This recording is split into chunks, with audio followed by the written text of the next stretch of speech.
They called it a celebration. For me, it became a trial lit by chandeliers. The Riverstone Hotel ballroom gleamed as though it were built to mock me. Chandeliers scattered light across glass and silver, dazzling for Fallon's triumph. But to me, it felt like a court, every table a jury, every smile rehearsed. I carried the framed photo of two sisters once close back, when laughter was simple before ambition consumed her. Foolishly, I thought Fallon might remember the girl she once was. My father's words echoed from memory. Justice isn't loud, Elise. It's the record that survives the night.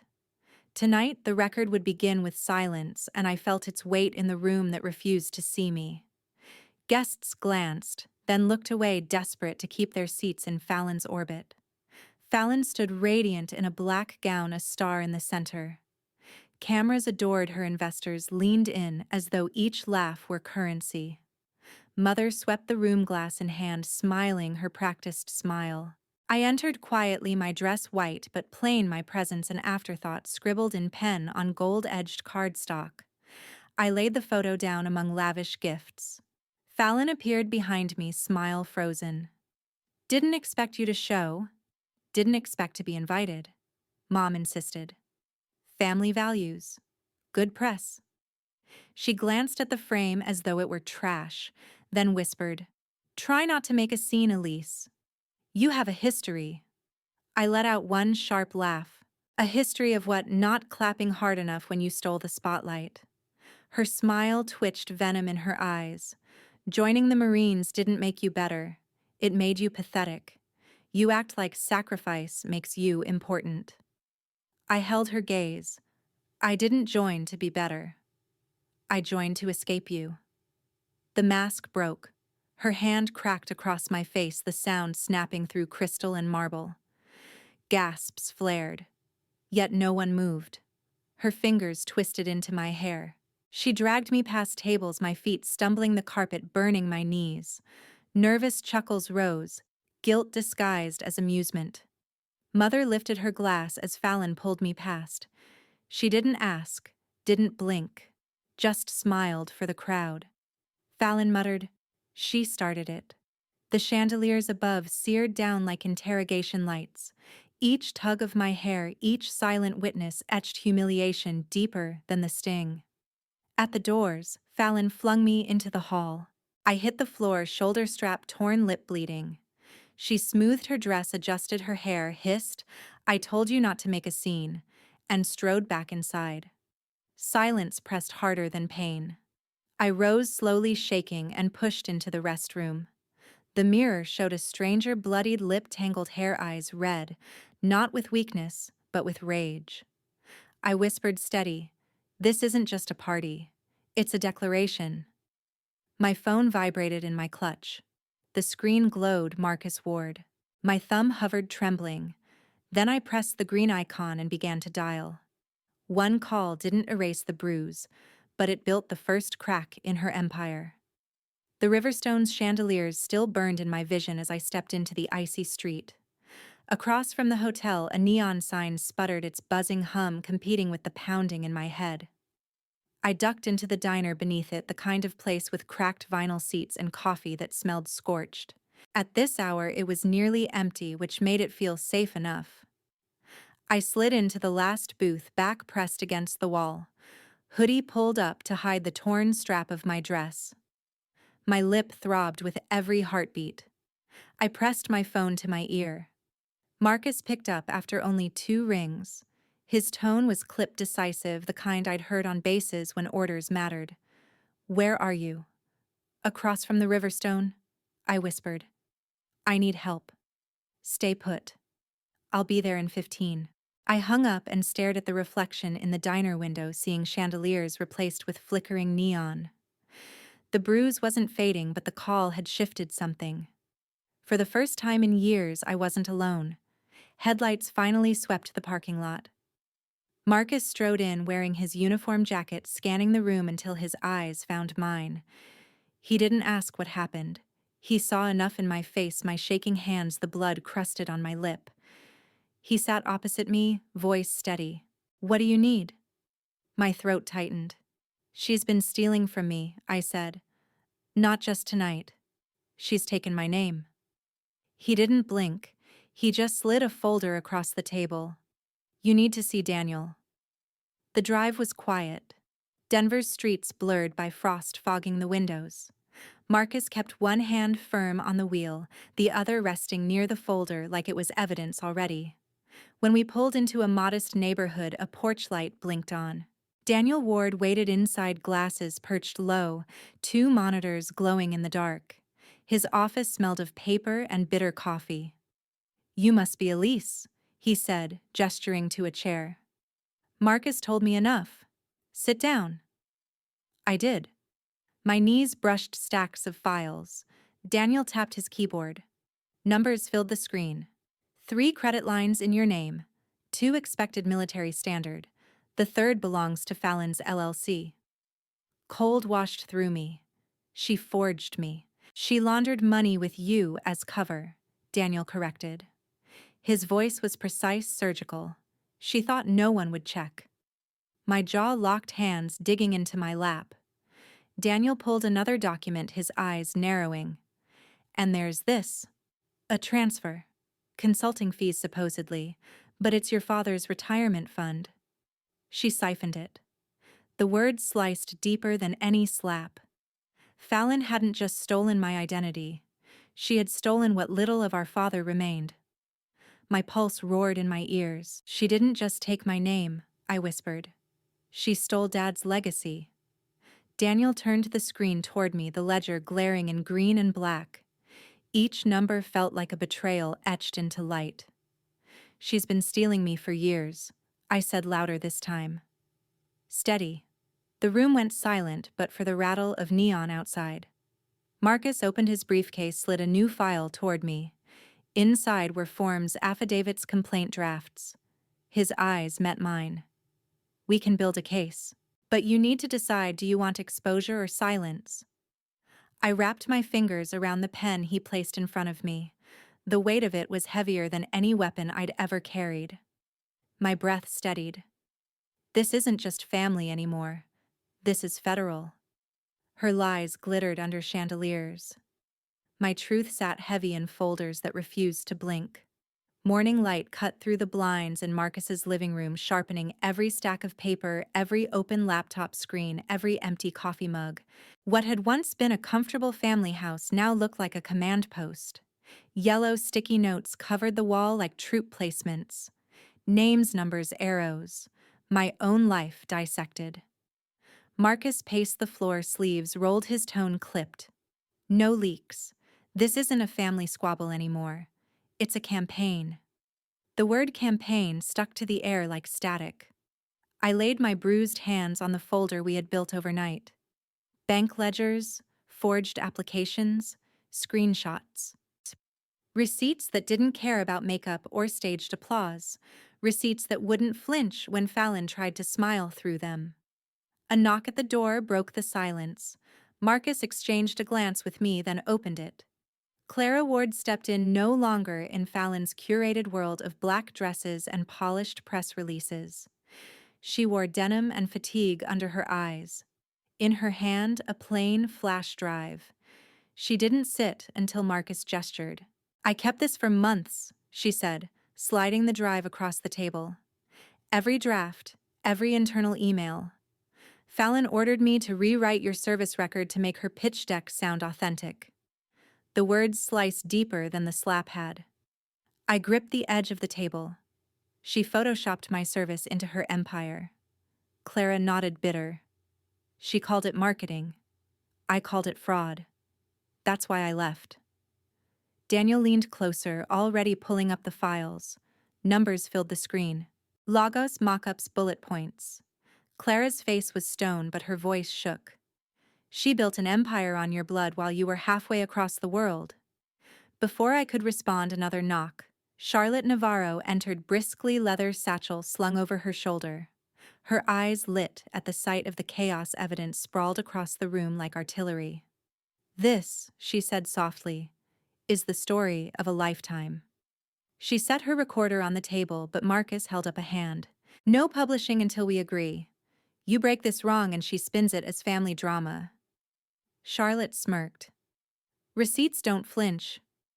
Let her try to cry her way past this. She began flipping through the papers, each page making her eyebrows lift higher. Identity theft tied to veteran status, forged signatures, grant fraud. This isn't a scandal, it's a dismantling waiting to happen. Daniel's fingers flew across the keyboard. There's more.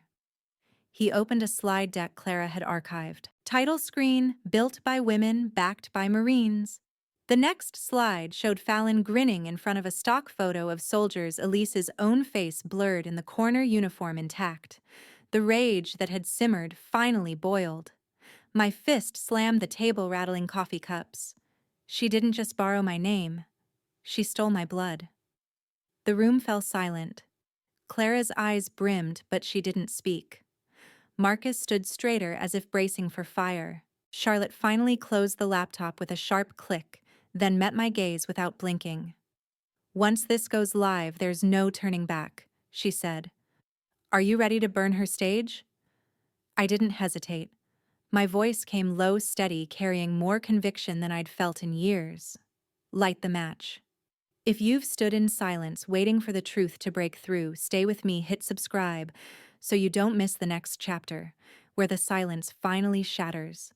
She played a piano score of pity. I answered with documents that didn't tremble. Fallon's video landed just hours before mediation, wrapped in soft light and piano chords that oozed with performative sorrow.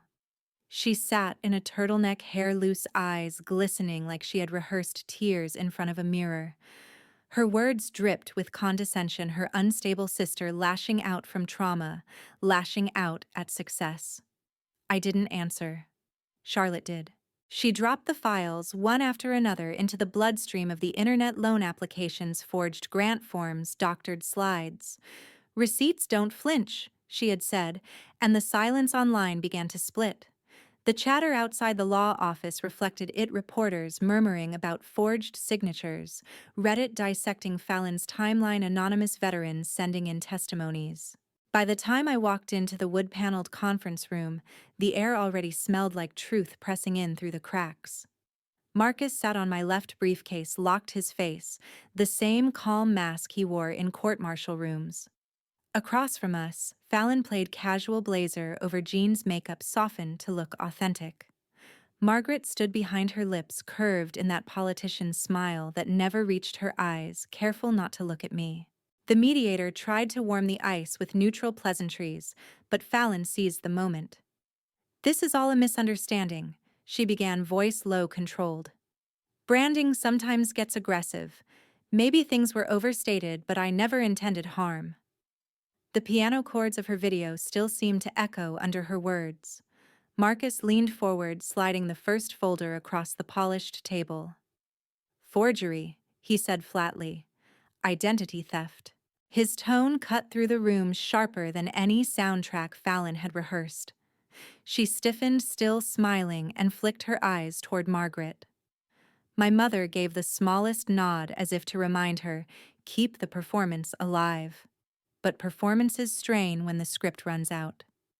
Clara took her place steady, recounting emails, slide edits, requests Fallon had made to Photoshop my deployments into her pitch deck. Fallon's jaw tightened. The mediator scribbled notes. Fallon tried to laugh it off. Every company embellishes, every founder dramatizes, but the weight of the files grew heavier with each passing page. Charlotte's posts pinged phones around the table, real-time reactions swelling. Fallon's empire was already cracking outside these walls. Inside, the pressure broke her composure. She snapped. Everyone borrows a little uniform. I only used Elise's rank to get credibility. The silence that followed wasn't relief. It was indictment. The mediator froze, pen mid-air. Margaret's hand fluttered toward her glass of water, then retreated. Marcus reached under the table and tapped the small recorder, legally cleared, capturing every syllable. I stared at Fallon until she looked back. You didn't borrow my rank, I said, voice steady. You stole my life. The mediator closed the folder, lips pressed into a thin line. This will proceed to court. Chairs scraped, papers gathered, but no one spoke. Fallon's painted calm was ash now. She had set her own trap and walked straight into it. When I stepped outside, flashes erupted like fireworks, microphones thrust toward me, voices overlapping. I didn't answer. The weight of documents in my bag was heavier than any statement I could give. Tomorrow would be louder, a different stage. Tomorrow, her empire meets a judge. They silenced me with shame in that ballroom. Now silence itself delivers the verdict. The courthouse smelled of wood polish and winter air, the kind of place where truth felt heavier than walls. I walked in wearing my uniform not as decoration, but as proof. Every thread reminded me of what Fallon had mocked, twisted, stolen. Cameras clicked outside, but inside the Denver courtroom, only the rustle of papers broke the stillness. Fallon sat across the aisle in a designer blazer, her makeup painted soft to feign composure. Beneath the powder, her skin looked gray, restless. Margaret sat beside her, posture, rigid lips painted in her politician's smile. She never glanced at me. She wouldn't risk breaking the mask. Marcus rose first, voice sharp, unshakable. Forgery. Identity theft. Embezzlement from a veteran's pension. He laid out documents like bricks building a wall around Fallon's empire. Daniel followed each spreadsheet line, read with precision. He spoke numbers like sentences. Clara stepped up, recounting how Fallon had ordered her to alter my service record, how Fallon demanded slides that repackaged my deployments as her credibility. Fallon scoffed, leaning into her act. They're all disgruntled, jealous. My sister has been unstable for years. The mediator from the day before sat in the corner, expression stone. The judge's gaze never moved from Fallon. Then Marcus pressed play. Fallon's own voice filled the room, tinny but clear. Everyone borrows a little uniform. I only used Elise's rank to get credibility. The recording landed like a hammer. The murmurs died. Even Margaret froze, the corners of her smile collapsing. The silence reminded me of the ballroom, but this time it was hers to endure. I leaned forward and whispered, "Case closed." The judge, a woman whose robe bore a discreet service pin, folded her hands. Fallon Ward is found liable for identity theft and financial damages totaling $280,000. Full restitution to the Ward family pension is required. Her voice was iron wrapped in velvet. The gavel struck once, and Fallon flinched. When the judge asked if I wanted to speak, I stood, my hands steady at my sides. The words came simply, without rehearsal. I'm not unstable. I'm just not quiet anymore. They hung in the air longer than any applause Fallon had ever received. Fallon's shoulders collapsed inward, the spotlight gone, her empire shrinking to nothing under fluorescent lights. Margaret looked down, adjusting her scarf, her silence sharper than any rejection. Charlotte scribbled at her bench, already shaping the headline that would carry this day across the country: "Verdict of Silence, How a Marine Sister Turned the Tables." Outside, the cold air bit hard. Reporters surged forward, microphones thrust like weapons, flashes bursting. But the only sound that mattered came from the line of veterans waiting. They raised their hands in salute, every motion sharp, every gaze steady.